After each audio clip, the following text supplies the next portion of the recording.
Assalamualaikum warahmatullahi wabarakatuh. Nama saya Alia Siti Julaiha, kelas 11 MIPA 3. Saya akan melakukan praktikum kimia mengenai laju reaksi dan keseimbangan dinamis. Berikut videonya. 1. Laju reaksi vitamin C dan betadin. Dan bahan. Yang pertama ada 2 buah gelas, yang kedua 1 penggaris, yang ketiga sendok plastik, yang keempat vitamin C, yang kelima betadin, dan yang keenam air keran. Berikut cara kerjanya. Yang pertama siapkan gelas A dan juga siapkan gelas B. Kemudian siapkan air keran dan tuangkan air keran ke dalam gelas A dan juga masukkan ke dalam gelas B. Kita menggunakan penggaris untuk mengukur tinggi air di dalam gelas A dan juga di dalam gelas B agar terlihat sama rata. Kita siapkan betadin dan masukkan betadin ke dalam gelas A dan B. Teteskan beberapa betadin di dalam gelas. Masukkan juga ke dalam gelas B sama banyaknya seperti gelas A yang tadi. Setelah itu, kita siapkan stopwatch. Lalu aduk betadin tadi yang telah kita teteskan. Gelas B pun sama. Setelah itu, kita sudah mempunyai 1/4 gerusan. Kita masukkan ke dalam gelas A.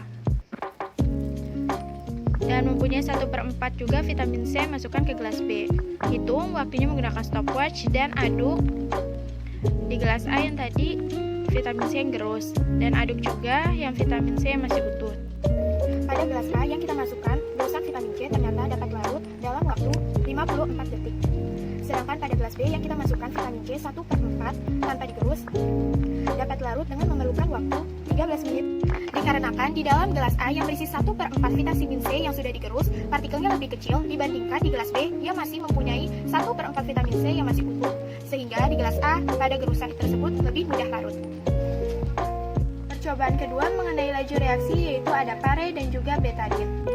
Alat dan bahannya: yang pertama 2 gelas, yang kedua betadin, yang ketiga air yang sudah dididihkan, yang keempat 6 irisan pare, dan yang kelima sendok plastik. Berikut cara kerjanya. Pertama kita siapkan air didihan, lalu masukkan ke dalam gelas A. Lalu buah pare atau irisan buah pare kita masukkan ke dalam didihan air panas tadi.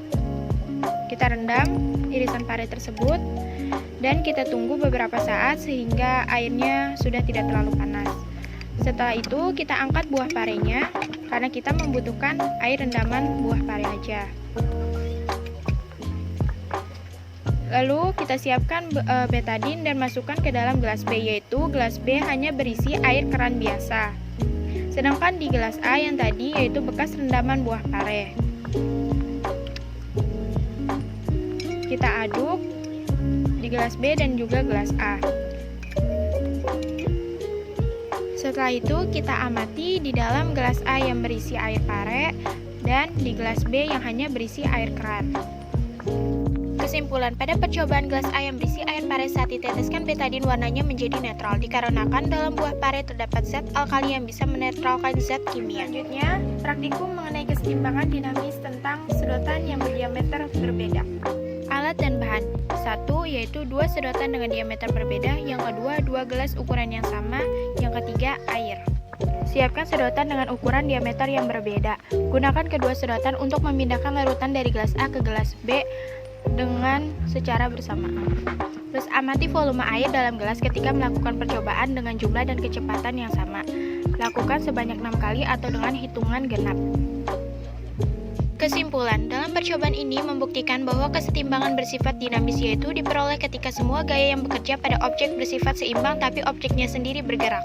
Percobaan selanjutnya tentang kesetimbangan dinamis yaitu air dan setengah sendok garam. Alat dan bahan yaitu ada 1 gelas, yang kedua air, yang ketiga setengah sendok garam.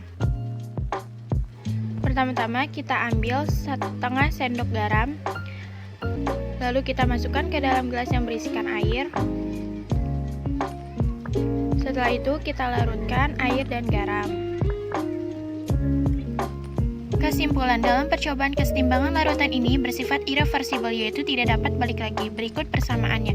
Garam dapur atau NaCl sama dengan HCl plus NaOH akan menghasilkan NaCl plus H2O. Demikianlah percobaan mengenai laju reaksi dan juga kesetimbangan dinamis. Mohon maaf jika terdapat kesalahan. Wassalamualaikum warahmatullahi wabarakatuh.